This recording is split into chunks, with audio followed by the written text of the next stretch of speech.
Chris Gauser here with David Cunningham. And Matthew Howell. Yeah, we should probably figure out an order for that. This week on the first run, we're going to talk about Avengers, Age of Ultron, the big hit of the summer, the film everybody has to see, and you probably already have seen it. We'll tell you what's coming up on Blu-ray and DVD, featuring Dave's streaming pick of the week, and I'll tell you what the straight-to-DVD pick is, and Matt will fill us in on some news. And I just got some urgent information about an hour before this show that is, in one way, makes me upset, but in another way is maybe it's for the best. Is this breaking news? It is. And then coming in off the wire. And then a few weeks ago, I know we did our 5 favorite movie robots, but we're expanding it for Age of Ultron, and it's actually going to be part of our Ex Machina coverage, which we'll do hopefully next week. But it's going to be the 5 times robots really screwed us over. So that's going to be the big show for this week. We're going to talk a little bit about the Avengers, and we're going to insert a clip here for the podcast. So everybody, free stream. Okay. I was designed to save the world. People will look to the sky and see hope. I'll take that from them first. There's only one path to peace. Their extinction.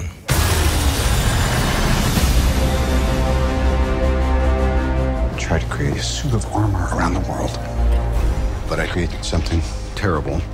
Artificial intelligence. It's called the Ultron program. I'm sick of watching people pay for our mistakes. Isn't why we fight so we can end the fight and go home? Well, you amazingly failed.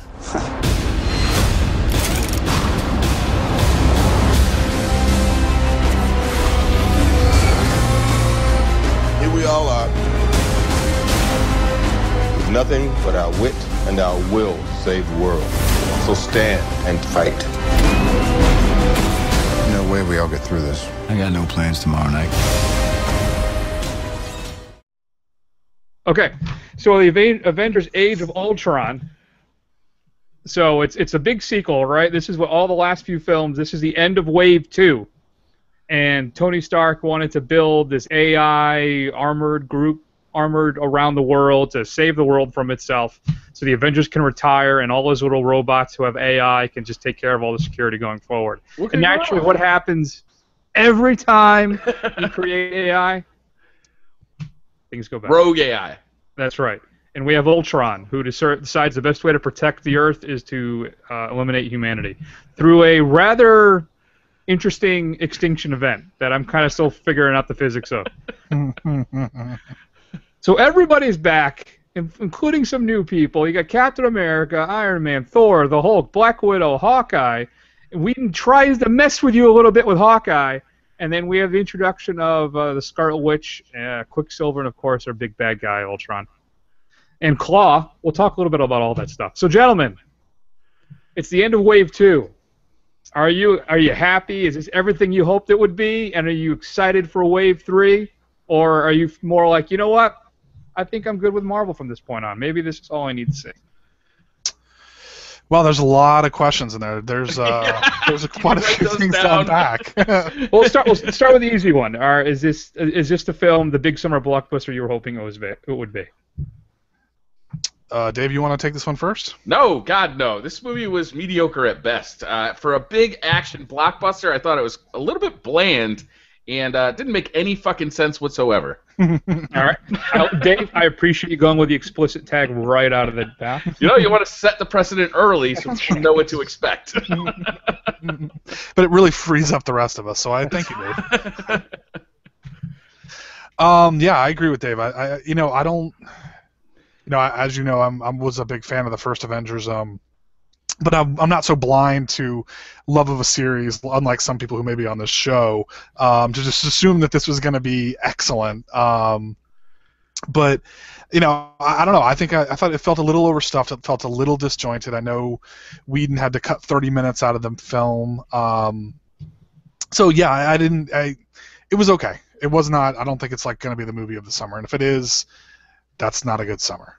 He got 30 minutes out of this? Yes. Well, it is clearly going to be the big hit of the summer. I mean, the thing's made a ton of money so far already, right? It's got what, almost $700 million, and it's been out for not about a week. Yeah, it's been out for a week. Yeah. So I think that's done. But first off, wait, what's this crack about franchises or series? Is that a dig at me? And it's so for what? Is it? You talking Batman? Are you talking James Bond? Are you talking Paranormal Activity? Is that what it is? Rambo? Is it Rambo? It's Rambo. No, well, I mean, First really, two I'm talking definitely fit about your Nolan Dark Knight obsession, and I'm also talking about James Bond, because it was really funny to try and listen to you explain away Quantum of Solace, which might be one of the worst movies I've ever seen. No, it's well, listen, Quantum is all right. We're not here to talk about Quantum of Solace, and I appreciate it. Sounds like you have your microphone is actually inside your mouth while you're going. Hey, man, this is the best microphone $10 could buy. I appreciate the commitment to quality. The whole podcast budget has been spent. That's right. So, all right, you're man. I really wish one of you guys really liked it. Let's put it this way. I think it's better than the last one. All right? It's better than the first Avengers film. The problem is it's the same damn film. Think about it. The Avengers fight each other again. There's tension in the group again, right? They're having trouble coming together. There's one bad guy trying to take over or destroy the world. You have lots of minions or little copies of the bad guys that they all have to fight in a big event, right, at the end of the film. I mean, it really, for me, it seemed just like a rehash of the first film, just with different characters. I'm surprised to hear you say that it's better than the first one, because I didn't really love the first one, but I definitely think that was better than this one. No, you're wrong about that. I didn't really. No, I'm not. I'm definitely not wrong about that. He's definitely not wrong about that. Because like you just said, this is the same fucking movie that we just saw 2 years ago. I think it's. How can it be superior if we just freaking saw it? I think because I like Ultron better as a villain than Loki and an invading alien horde. I like his voice better. I like your introduction to the Scarlet Witch and Quicksilver. I like the fact that we didn't have to spend an hour getting the team together, so we got the origin stuff out of the way. That part of this stuff I enjoyed more, and I like. But another issue I had with it though is I think they made a major mistake with Ultron. I think he's actually too snarky. I think he's too funny, having too much of a good time with everything.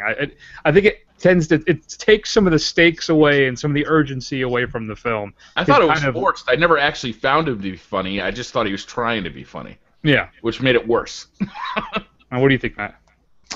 About Ultron? Yeah, I don't know. I wasn't really sold on. I mean, at first I thought it was going to be really good with James Spader, but I wasn't really sold on it. He didn't seem to really have any personality, and I know he doesn't exist because it's a CGI model, but he didn't really seem to have any weight. It just didn't seem menacing or realistic at all, which is as much as a comic book movie can be realistic. He was just a generic bad guy. Yeah, I think so. And one of the things about this movie. I know I liked the first Avengers a lot more than either of you did. That movie, to me, was kind of like the culmination of a build-up, and it was, and granted, there was a lot of table setting, and there was some tedious scenes, but at the end, when they actually got to the big battle, it was fun. It was fun. I agree, Matt. It was fun. There's a lot of battles, and some of them are pretty cool, like the Hulkbuster and Hulk fight. That was kind of cool, but it didn't have that kind of sense of fun that the first one did. It just is. This doesn't seem to be building anything, even if it's the end of Phase 2. It's just kind of like, okay, here it is. Well, this is our contractual obligation to release something for you here. It didn't have any heart to it. That's how I felt. It just didn't have heart. The first one, I didn't love the first one, but it definitely had some moments that were funny. Coulson dies at the end.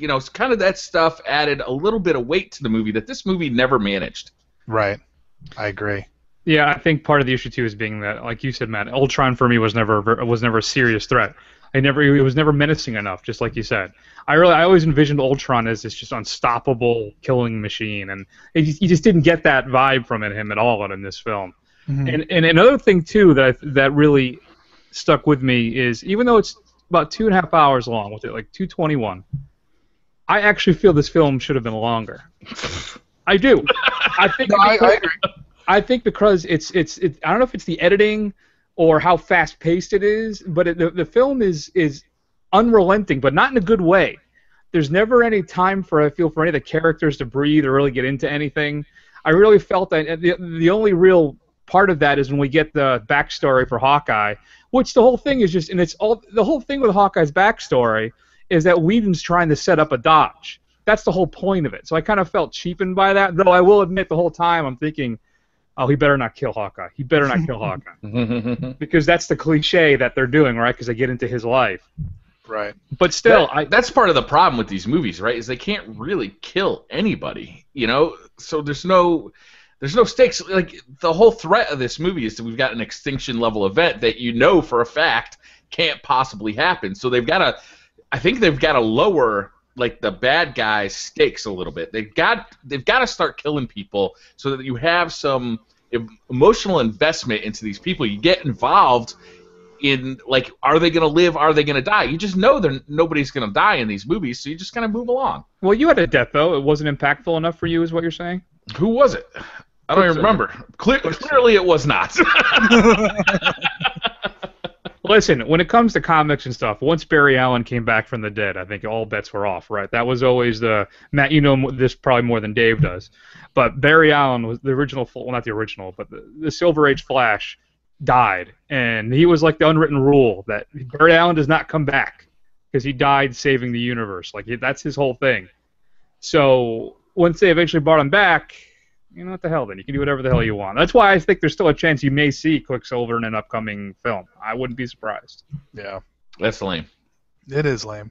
I mean, this movie just really suffers from it. The whole thing is just it's all scene setting for, you know, the next stage of the Marvel universe, the MCU stuff. So, you know, this is all just setting up backstory to feed into Captain America: Civil War. And if you look at the casting list, basically everybody who's ever appeared in any Marvel movie is in that movie. So it might as well be called the Avengers 2.5. Yeah. It's all they're doing right now is, whereas the Avengers, like I said, was a culmination of kind of all the stuff they had laid before, but this seems to be setting the groundwork for, you know, Civil War and then Infinity War, you know, in 5 years or whatever it's going to be. Yeah, I agree. And Matt, if it's possible to pull that microphone back a little bit from you somehow. Maybe if my volume's too loud, it sounds very distorted. But yeah, I agree. A lot of this stuff, because the whole thing with Civil War is, you know, the superheroes go crazy. Something happens and they get blamed for stuff. So they got to register and then be controlled or approved by the government because they're too destructive. And clearly all that stuff does happen here with the first Avengers film and this one. So it does, I think, dovetail nicely into Civil War, but you're right. There's too much framing for Civil War in there. And then the cut scene at the end, halfway through the credits, with Thanos and the introduction of the Infinity Gauntlet. Yeah, we're definitely going to be jumping right into that, too. I got a real bone to pick about that, too. Yeah. Okay, so they did that, right? Like, there was a during the credits, like, Thanos scene, but there wasn't one at the end of the credits. Now, Marvel has gone years making me sit through the freaking credits waiting for that, like, last little scene, and they didn't put it in this movie. I guess I'm glad that they're going to stop doing that, but they should have told me, because I sat through all those freaking credits waiting for that damn scene. I was pissed. Yeah, they could have done something. You know what? I don't know what. Maybe, you know, I was disappointed with, too. The introduction of Claw. We go to Wakanda, right, in Africa, and you meet Claw, which is the guy played by Andy Serkis. He actually gets his hand cut off, because eventually in the comics he has the big vibranium satellite dish thing, whatever the hell it is. But he's a Black Panther bad guy. So I'm thinking, you're going to do this, and you're not going to intro in any way T'Challa? I'm not going to get any Black Panther stuff? Maybe you could have done that at the end of the film? I don't know. I think you could have worked Chadwick Boseman in there somewhere for that. And also, too, did you hear about what is it? Who's the big guy behind all the Marvel movies? How every one of the films has a nod to Empire Strikes Back, or in every one of the films somebody gets their hand cut off. Really? Oh, really? Yeah. Funny. All right. So I guess we were all generally underwhelmed by Avengers. I think it was better than the first one. You two both disagree with me on that. Yeah, I think when the extended cut comes out on Blu-ray later this year, I have a feeling it's going to be a better, more coherent movie. I think it's a fun movie, and I think, for a summer action film, it's still fun, and if you've seen all the Marvel films, you should definitely see it. It's just, it's not as good as some of the past efforts.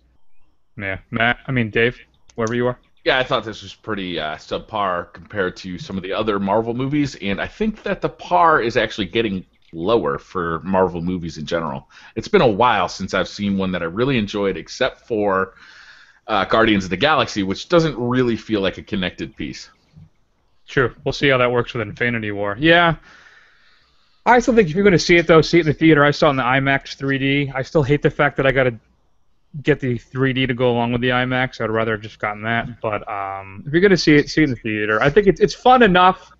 It's not some watershed moment in superhero films, unfortunately, but it's entertaining and it's fine. You won't be. I don't think you'll be disappointed. Just don't go in expecting the next wave of superhero films. Yeah. So what? Now watching, we've seen Avengers 2. I just had a quick question for you. How do you feel now about Warner Brothers' decision to let their DC Comics universe in the films be more director-controlled and not be so beholden to this type of a plan? Do you feel a little better about that now? Not really, because you really got to determine whether you like what the director is going to be doing. I know, I'm not a huge fan of Zack Snyder. I think he's got an interesting visual style, but I don't necessarily think that his storytelling is very good. So I'm a little leery of what they're going to be doing to, for the Batman and Superman franchises. I think that's the risk you run without having that kind of guiding control. I think it's a double-edged sword, really. It could work, but it hasn't worked so far. Yeah. What do you think there, David? I guess I'd rather see kind of independent movies, like kind of director-controlled movies, so you can actually tell a coherent story in each movie. Maybe have some threads that run between them, but I gotta tell you, I'm sick of this Marvel Universe thing where nothing ever gets wrapped up fully. All the characters just kind of keep popping up. I'm just bored with it. But Dave, do you think that's true of even the standalone films? Yeah, I'm totally sick of all of them. I'm ready to just be done with the Marvel. That's universe. Not true. That's not true. That is not a valid opinion, Dave. Because that's right, Guardians of the Galaxy. That's the only one that I've liked in the last 4 years. You didn't like Winter Soldier? No, I did not. Well, I guess we can't talk to you anymore. Okay. Good times. All right, so if you've had a chance to see Avengers: The Age of Ultron, shoot us an email at feedback@thefirstrun.com. I would love to hear your thoughts. Talking about what's coming up on Blu-ray and DVD this upcoming Tuesday, May 12th. I do want to tell you we have a sponsorship as well this week. It's Happy Mother's Day from Taco Bell. The copy reads, it's 2 a.m., Chipotle and Moe's are closed, and your self-esteem is running low. Try the new steak doubledilla. Each comes with a free roll of Scotch toilet paper. Your mom will thank you, Taco Bell. All right, so 50 Shades of Grey actually came out today, the 8th. Comes in an unrated cut. So, Dave, I know if you're still planning on making your own home version of it, now you can go shot by shot with the unrated version. Nice. Look forward to seeing that on YouTube soon. Comes with a Blu-ray DVD digital copy, ultra valid stream. Best Buy, you get a steelbook. Walmart gives you a digibook. Target gives you an exclusive version where it has 30 minutes of exclusive content. And they have two versions. One of them comes with a journal and a pen, so you can write down your own little dirty thoughts. Includes an alternate ending of the film. There are a ton of little featurettes on here, about 50 of them. I'm going to read each one of them to you. Next up we have Michael Mann's latest film, Black Cat, with Thor himself. That's getting released with a couple behind-the-scenes featurettes and a Blu-ray DVD digital copy. One of the better films of 2014, Still Alice, is being released. Julianne Moore won an Academy Award for this film for a woman dealing with early onset dementia.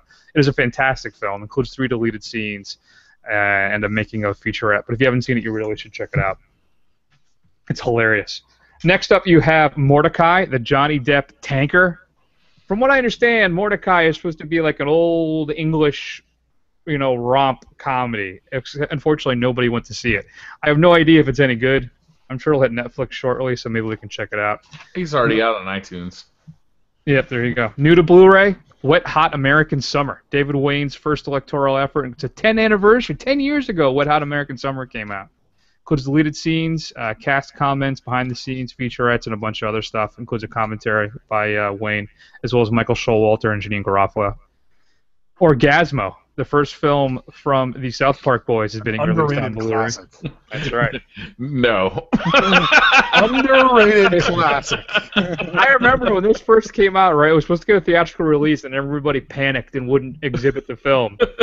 And then I remember trying to hunt down a copy of it on DVD, because I was like, oh, this is going to be the most hilarious film of all time. It's okay. Yeah. Yeah.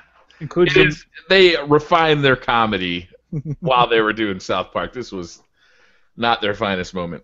So includes deleted scenes, some outtakes, and a bunch of other stuff, including the Red Band trailer and drunken commentary with Matt Stone and Trey Parker and some of the actors from the film as well. Jess Franco, if you're familiar with the Spanish sleaze and exploitation director, two of his films, Vampiros Lesbos, I'm not quite sure what the translation of that would be, as well as She Killed in Ecstasy, are both being released on Blu-ray, include interviews with the writer-director Jess Franco, and a bunch of behind-the-scenes featurettes and some other stuff. So if you're a fan of those films, check them out. And what's interesting, too, about Vampiros Lesbos, the second disc is a DVD and includes the alternate Spanish language VHS version of the film, which is supposed to be just a slightly different version of the movie. Mississippi Burning is being released on Blu-ray from Twilight Time. Only 3,000 copies of this one, so if you want to get it, you got to grab it. Includes an isolated score track and commentary by the director, Alan Parker. Your straight-to-DVD pick of the week, I'm going with Lost Faith. I'm telling you right now, pause this while you're listening to us, and then go to YouTube and watch the trailer for Lost Faith. I will wait. Okay. It is basically, it looks like it was made, I think, in the 80s, and it looks like it was like one of those local news reporters like filmed it. Like that's kind of how the look of it. It looks horrible. But Donna Nakota is kidnapped by an evil white slavery ring along with her model girlfriends. It's up to her husband, Steve Nakota, to save her. Filled with martial arts fighting, high kicks flying, and speeding back fists, Nakota must battle a movie full of bad guys. I'm telling you, this trailer is a joy. And it's being released on DVD and Blu-ray for the first time. It's one of those lost, horrible film classics. You can check out Lost Faith. Dave, did you have a streaming pick of the week for us? I do. Leon the Professional just came out on Netflix. I love this movie. You guys seen this one? Of course. This movie is fantastic. So Leon, the top hitman in New York, has earned a rep as an effective cleaner. But when his next-door neighbors are wiped out by a loose cannon DEA agent, he becomes the unwilling custodian of a 12-year-old Matilda. Before long, Matilda's thoughts turn to revenge, and she considers following in Leon's footsteps. This movie's awesome. Jean Reno, I think is his name, is fantastic in it. It's got a very young Natalie Portman and a very good Gary Oldman. Yeah, that's a good one. Yeah, Leon's a great film. They actually changed the name of this movie at some point. It used to just be called The Professional. Yeah. Well, I think what it was is that was the American cut, and then the original European cut was Leon, and that's then they re-released it here due to the popularity. So, Matt, do you have any news for us? Yeah, just a few odds and ends, nothing earth-shattering, but you'll be happy to hear about this. So the Russo brothers, who are directing the Infinity Gauntlet. Yes, Matt. Infinity War. Yes. They're going to be shooting it entirely in 2D IMAX.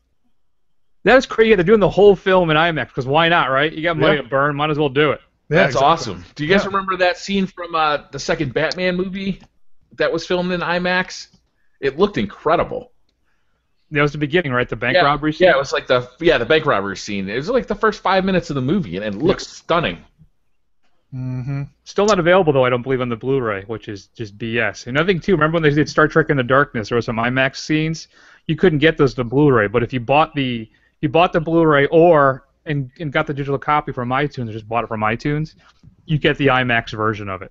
Oh, really? Yeah. And I think actually they've since re-released it, called the Compendium Edition, which includes the original, the 2009 Star Trek one. So now you do get the IMAX now to think about it if you buy the package. All right, Matt, what else? The CBS Supergirl series has already been ordered to a full season by CBS. And I was a little interested in this. Jimmy Olsen is her love interest, which I think is odd. Did that happen in the comics? I'm not a DC guy. I don't know. I never read any Supergirl stuff, so yeah, I couldn't tell you. I'll have to ask my wife. You are a misogynist, so I'm not surprised. Also, wait. I'm curious about that too, though, right? It's going to be tied in with any of the CW stuff. I don't know. Apparently, they're saying the same guy. Yeah. Apparently, they say they take place in the same series, so I don't know how the hell they're going to cross over, but why the hell not? I think they're the same. They have the same parent company. Maybe that's what it is. Okay. Well, there you go. Powers has been renewed for a second season for some reason. Not a fan? I watched the first one. I mean, the production values were pretty low. It looks pretty cheesy. It wasn't bad, but I mean, I'm not going to subscribe to PlayStation Network just to watch it. Best setup, though, was that if you gave a superhero a blowjob, you would get superpowers. This is true. That was... But that's First fine. episode, I'm like, that's what I would tell everybody if I had superpowers.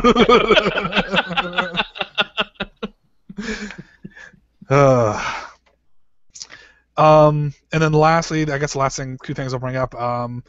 So the Vacation sequel, remake, reboot, the Red Band trailer is out there now. Stars Ed Helms as a grown-up Rusty, with Christina Applegate as his wife, and Leslie Mann as Audrey, a grown-up Audrey. Chevy Chase, of course, makes an obligatory cameo. Have you guys seen it yet? No, I have not. I was not impressed, but I'll see what you guys have to say about it. Ooh, interesting. All right. Yeah. Go ahead. No, go ahead. I was going to say I had one other thing I wanted to say about this. It was my breaking my hot news for you. Constantine has officially been canceled. Ah, son of a bitch. The series? I like that series.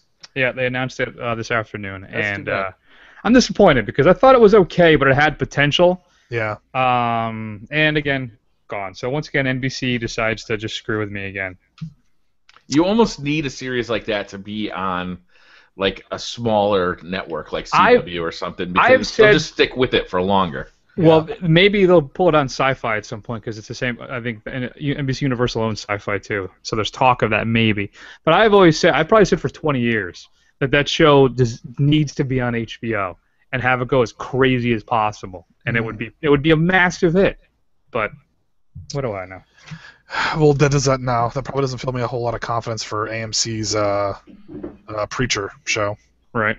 Well, I don't know. Walking Dead pulls in numbers higher than most regular broadcast TV. Yeah, but some of the stuff in Preacher is pretty insane, even way more insane than Walking Dead stuff. That's true. Yeah. I don't know if they're going to be able to pull off half of that stuff. Right. And then I guess lastly, just so you guys know, we're all big Tarantino fans here.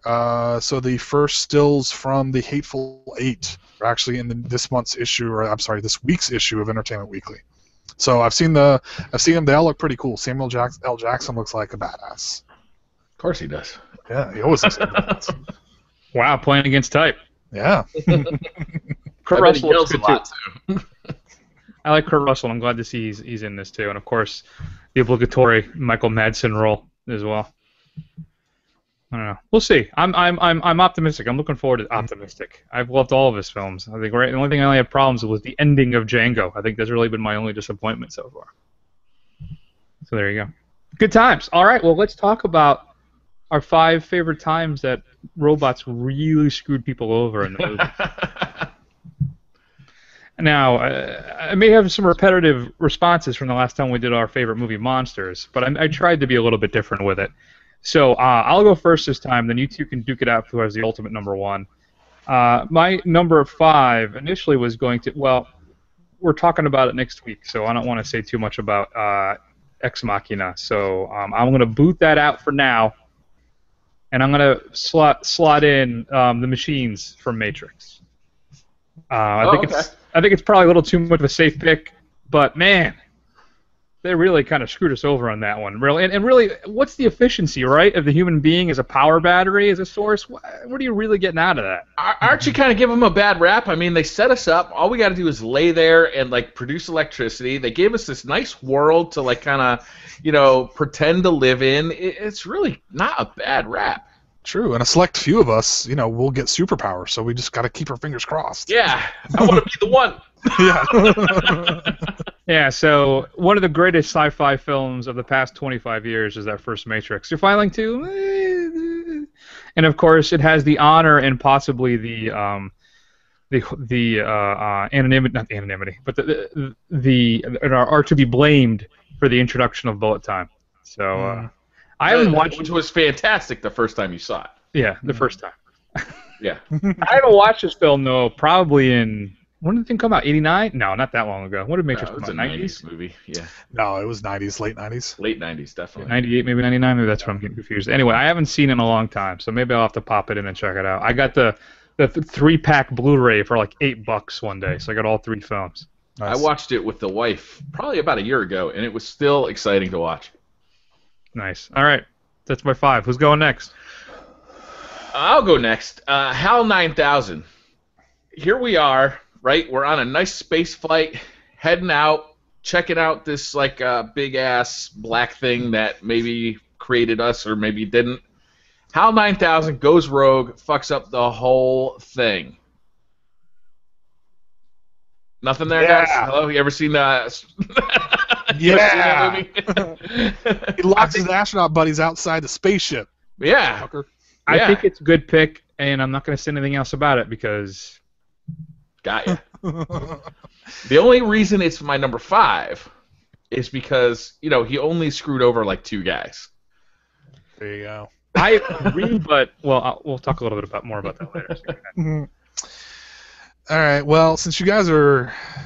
I'm not going to say anything, but you may have already picked some things that are on my list. So I'm going to go a little out of order here so we have something different to talk about. All right. So my next one... so I'll say my number 5 is the secret android Ash from the film Alien. Yes. So obviously he's been programmed by the company to go out, screw over his crew, put a deadly organism, and do everything that he can to protect the organism at the expense of the human lives. I think that's the epitome of what this list is all about, really. Yeah, absolutely. Bad android. Bad.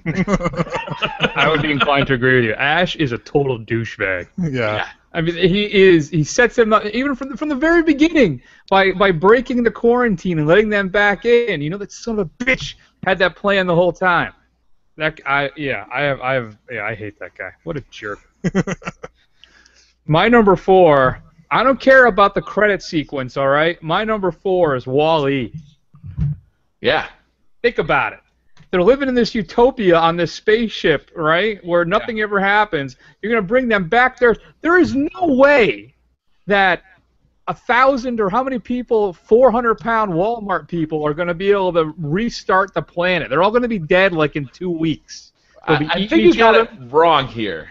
I'm telling you that Wall-E, if you kind of apply a little bit of reality to it, they're all dead. They're all dead in a year. I'm sorry, they're not going to survive. So he may have had good intentions. He may have had good intentions, but he sealed the doom of all those people. My number 4 has got to be the machines from the Matrix, or not from the Matrix, from the Terminator. I mean, you want to talk about screwing over everybody? They nearly did it, right? First, they wiped out our future. Then they came back to try and wipe out our past. And then in Terminator 2, they came back to try and steal our hearts. These guys are insidious. Insidious! Wait, did you just combine the machines from the Matrix and the Terminator? No, they came, they wiped out our future, right? In the first Terminator movie. Oh, you're talking about Skynet. Yeah, Skynet. Okay. T-800 comes back in Terminator 1 to try and kill Sarah Connor. And then it's Terminator 2, he comes back to try and save that little douchebag kid. That's right. Yeah. And he learns how to cry in the process. That's right. And we learn how to love. Remember how he smiles and how funny it was, and he learns catchphrases? Yeah. And he becomes a Saturday morning cartoon, and it's absolutely wonderful. My turn. Okay, so yeah, this is... I'm gonna have to punt another one here to make it a little different. So we'll stick in that same Alien universe. You know who else is a bastard android in that? David from Prometheus. He sucks too.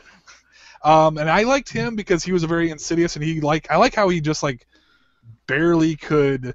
You know, you wouldn't think that an android could feel contempt for his creators and people, but you really thought he was just calling everybody a meatbag behind their back. Yeah, like he could hardly contain it. Yes. That was a good character. He was probably the best part of that movie. Oh, he was definitely the best part of that movie. Yeah, he was an arrogant little prick, that guy. Yeah. But deservedly so, I think. I probably would have been the same way. Yeah. That's a good pick. Since my number 3 was Ash from Alien, so just like Matt did, I'm gonna do a Hail Mary too. I'm just gonna say Screamers from the movie Screamers. Have you ever seen that Peter Weller film? No. Oh wait, yes. They're kind of like electronic tremors, right? I guess so. It's a little sci-fi film, I think from the late '80s, maybe early '90s, and it's what it is these robots, but they look like people, and what they do is they look like kids. And they come up to you, and then they start shrieking, and they kind of slice and dice you up, or they explode, or it's absolutely crazy and super violent. But it was really weird and unsettling too. I remember watching it when I was younger. I haven't seen the film in 20 years, but I remember it still had a big impact on me. And you would know too, like they'd be out. It is in one of these kind of futuristic wastelands too. And so Weller and whoever he's with is sitting out there, and you just hear this shrieking in the distance, and you know they're around, and it's just, yeah. So Screamers, which I don't even know if you can get right now, but it's a good little B sci-fi horror film. All right. I'm moving my stuff around a little bit too. I'm gonna pick the gunslinger from Westworld. Cool. I mean, here we are on this nice family vacation, gonna, do a little, sword fighting in Night World, and then a little gunfighting in Westworld, and all of a sudden this homicidal robot just starts shooting everybody on my fucking vacation. I get 2 weeks a year, motherfucker. 2 weeks. And you completely ruined it. This guy really fucked it up. Yulebrenner, that bastard. Are you excited for the HBO remake? It's by the Nolans, right? Yeah, I'm very excited. I am too. All right, Matt, what do you got? All right, so I'm making up stuff now here. So we're going to go with Ed 209 from RoboCop. Yes. That guy was just doing what he was told. He was told to point the gun at Ed 209, and then Ed 209 blows him away. Yeah. That is bad. Poor corporate drone. It goes further than that, really. If you think about it, he was the perfect cop. Just a little programming error fucked it up for everybody. Seriously. It's like the guy from Office Space. He messed up one binary piece, and that screwed it up for everybody. Yeah. Big fuck up there. Big fuck up. That's true. That's very true. I'm going to go, initially my number 2 was Skynet T-800, T-1000.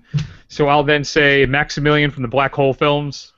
Very sleek and cool looking, very badass. And he had that weird kind of garbage disposal thing, right, where the bad guy would, actually played by Maximilian Schell, which I always thought was a weird coincidence, but he would come up and the little blender thing would start spinning, and he'd go rip people's guts apart and stuff. And Anthony Perkins is in the film. I'm sure Black Hole sucks, but I remember watching it when I was a kid. I remember watching it when I was a kid, and I thought it was pretty cool. So, and I was always really kind of impressed with how menacing and weird Maximilian was. This big imposing red robot with the visor eye, and yeah. So I'll throw him on there. My next pick is going to be Roy Batty from Blade Runner. Nice. So if you believe that Deckard was an android in Blade Runner, then Roy Batty really fucked it up for him. Because he's just living life, right? Not having any idea that he's an android. And Roy Batty comes in and just messes everything up. And kills a few people in the process. Yeah. And has a lovely little soliloquy at the end of the film, too. Yeah, that was great. So he's not all bad. That's right. Misunderstood. That's right. Misunderstood genius. All right, so let's see. I'm going to continue with my entire punting of my list. So we're going to go with the Master Control Program from Tron. That thing. What did he do again? He digitized Jeff Bridges, the dude. He almost kept the dude from us, which would have been the worst tragedy in all of human history. I never really thought about it that way. That's a great point. Man, what would have been lost? All right, well, I'm not going to punt on my number 1, even though Dave already said it. It's Hal. It's Hal 9000 from 2001. I'll tell you why it's number 1. Because this guy's a jerk. He's so sly and cold about it, He's very subtle and, well, don't do that, Dave. I can feel that, Dave. I mean, when he's lip reading while they're in the ship, I mean, how petty do you have to be so freaked out about it that you're going to lip read what the people are saying? And then just go ahead and kill them. I don't know. I just always the have worst Hal. ways too. Just like floating them out to space. Bye, suckers. I don't need to breathe. And that one red dot, it's just It is an icon for like a sinister computer now. Like if you want to portray a sinister computer, just throw a red dot on the screen. That's what they did too. What? That was the thing in. It was one of the nods in Wall-E. The bad steering wheel had the red eye dot. That was That was all part of that. So yeah. So I had to give it to Hal. So that's it. Dave. My number one pick is Otto because he literally tries to keep the entire human race fat and away from Earth. I can't believe you picked Wall-E here as a bad robot. Otto's a hero. You would have saved all those people. No, man. You got it all them. wrong. I feel like you need to watch this movie again. Your interpretation is wrong, sir. Was the most evil steering wheel that's ever existed. There's no way that one plant is going to grow enough for all those people. They're all dead. They're all dead. Well, they still have the ship. They could make food while they. Yeah. Well, I mean, the point is that the Earth is fertile again. It's going to take time. The ship's still there. They can still hang out on the ship while they do their Pilates, getting ready to go work on the farms. And really, it was Otto that got them all fat and lazy in the first place. Listen to me. I don't care. You know what? I had totally forgotten about that. You're right. All right. Well, my number one, since I've kind of run out of things I could come up with on the fly here, we're going to stick with my original number one. I'm going to go with Chris. I'm going to say Hal. It's an unfeeling dick. There's not much else to say about him. He's really just the worst. See, lowest body count, I mean, I guess if you go for pure body count, I'd have to say Skynet is probably the worst, the one that screwed us over by bringing about the apocalypse, but you know what? Hal's just a dick. Yeah, Skynet's hard to beat in terms of body count. Yeah. But it's just a sheer arrogance. And really, is there anything worse than being an unfeeling dick? That's right. Exactly. Having one? Matt Damon. We should have put Matt Damon on here. Matt Damon.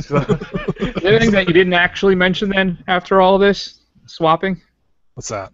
Is there anybody have any honorable mentions that they didn't end up actually talking about? No, everything that was an honorable mention got mentioned. I thought about Joshua from War Games, but he doesn't actually end up doing it. Yeah, he never actually kills anybody. And he just then likes to play games.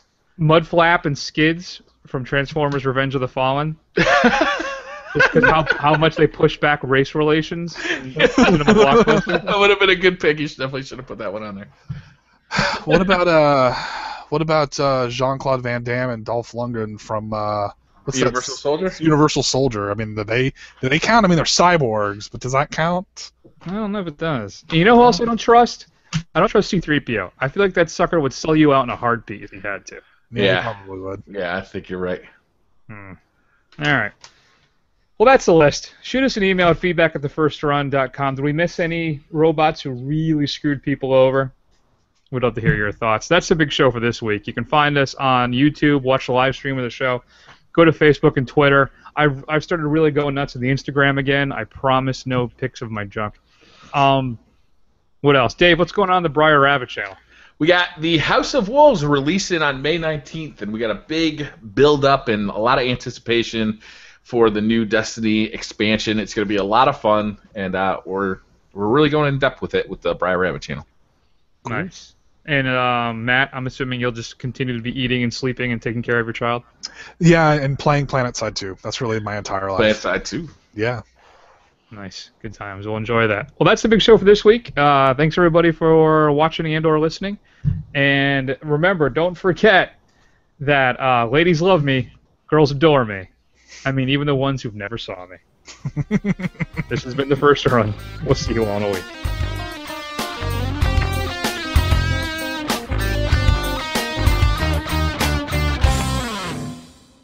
Shall we play